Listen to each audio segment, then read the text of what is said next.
another after another, in community after community, all over the state of Ohio. It's current news.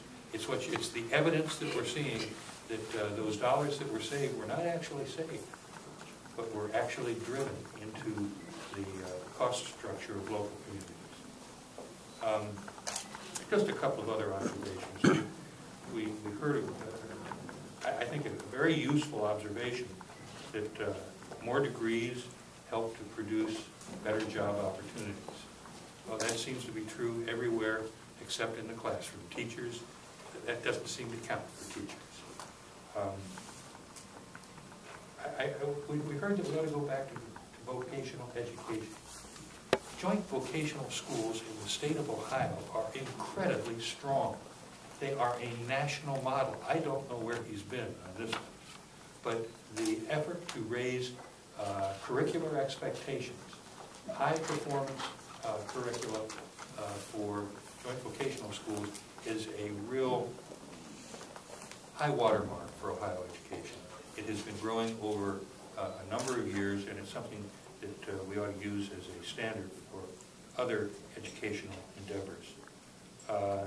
The need for the ability for Ohio universities to be able to commercialize the kind of research that goes on in not only their classrooms but in their laboratories remains a vital concern. It's largely unaddressed at this point. We've got a long way to go in that regard.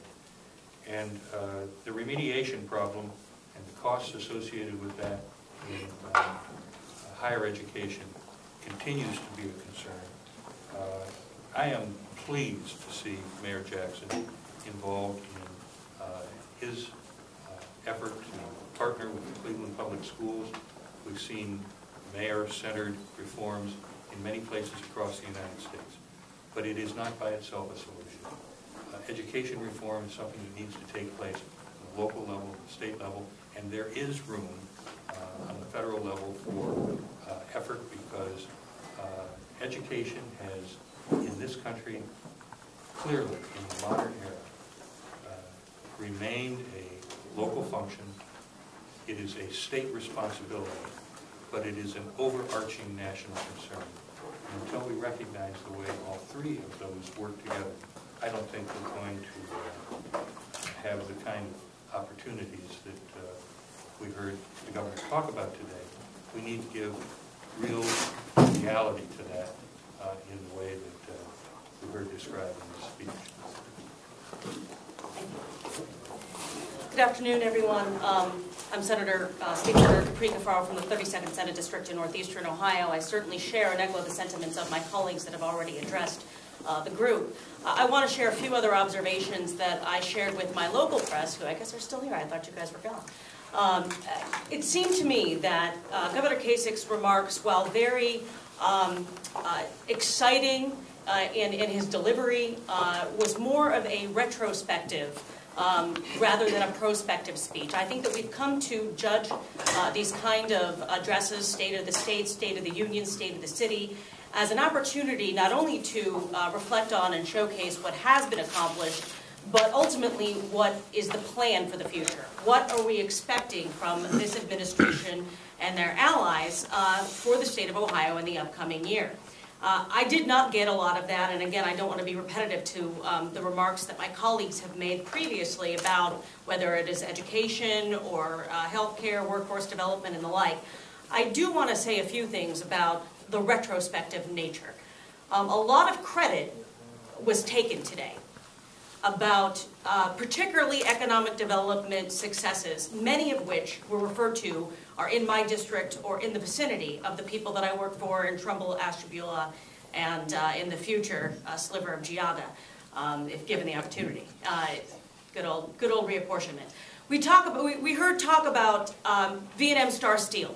V&M Star Steel, we did actually beat in competition Brazil for the expansion of V&M Star. Part of that certainly is due to the fact that we do have a local natural resource, but frankly a huge part of that was because of Governor Strickland and their absolute commitment by their Department of Development to make sure that we had a competitive package to attract that investment. In addition to that, V&M Star Steel's expansion received millions of dollars from the Recovery Act, aka the stimulus package that reportedly has been a failure. Where I would say that the people of Girard and Youngstown, Ohio would say it's not a failure because there's a building being built where one was not before. One next to a vacant factory and a landfill. So that is something that credit needs to be given where credit is due. Former Governor Strickland, as well as President Obama and the efforts of the Recovery Act, absolutely did have a positive impact on the expansion of E&M Star. I will say the same for General Motors Lordstown. I represent General Motors Lordstown, and it's a very, very large facility. We heard Governor Kasich talk about the Chevy Cruze.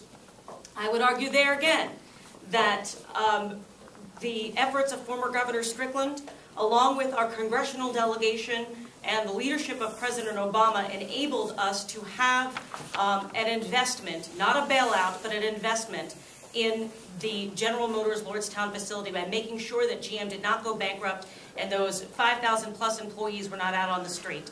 That loan has already been repaid by General Motors, and the Chevy Cruze is one of the best-selling compact cars of fuel efficiency in the country, if not the world.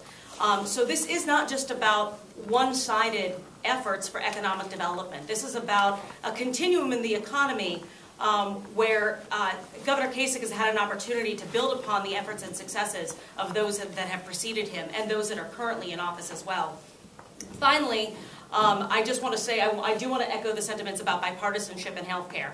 I do believe, at least from my personal perspective, that one of the best areas that we can see a bipartisan area of work on policy would be that in the healthcare sector. While I voted against the budget last year for a whole multitude of reasons, I also said at that time that the one area where I believe that the Kasich administration is trying to get it right is that with healthcare reform. The Governor's Office of Health Transformation has done an excellent job, and I really look forward to seeing how things play out as far as the unification of the Medicaid waivers, coordination of dual eligibles, those are Medicare and Medicaid eligible, patient-centered medical homes, as my colleague Senator DeForest had indicated, and the utilization of accountable care organizations. All of these things are steps in the right direction, and just as a little fun fact, many of those kinds of policy initiatives are also included in the Affordable Care Act, otherwise known as Obamacare. So in closing, I will just say I look forward to working with Governor Kasich, and I will take him at his word about wanting to be bipartisan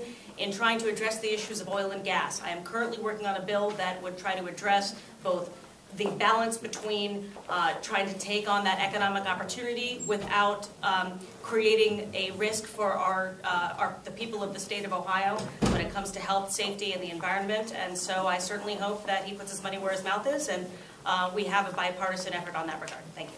And last but not least, the man whose district we are in, our host, Senator Liu Gentile. Senator Liu Gentile, welcome to Steubenville. We have been pleased and honored to host so many dignitaries in our wonderful community. I want to thank Wells Academy, the teachers here, the administrators, the superintendent, the principal. We heard a lot, and the governor started his remarks by talking about how he closed this $8 billion gap and how he did it without raising taxes. But what he didn't tell you is what my school districts locally have gone through, and that's having to go back to the people and ask them to pass additional levies. Right here in the school that we sit in, $300,000+ was cut from this school right here at Wells Academy. I think that's a testament to the teachers and how hardworking they are, and the administrators, and not what the governor has done in any way to assist them. We saw Edison Local lose nearly $1 million. They are a school district you ought to ask about when it comes to the cuts that we've seen in education that this governor has made. And so what was not mentioned was how our local residents, some of which are elderly, retired, on fixed incomes, out of work, find themselves in a situation to have to continue to share the burden for funding our schools.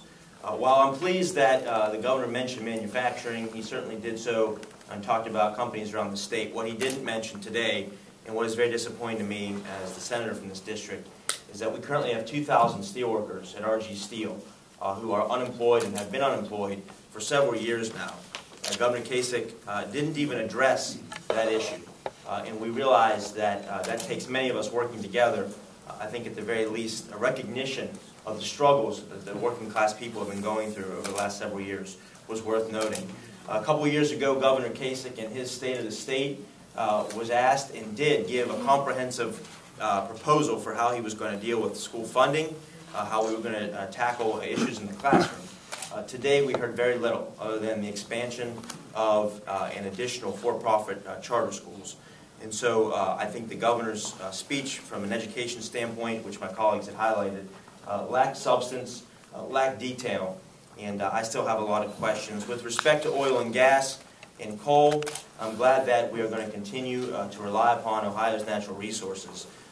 Specifically, the governor said coal, clean it, burn it. Well, what is he going to do? What is the state of Ohio going to do to incentivize that or to work with the industry to make sure that we're able to do that in a clean way?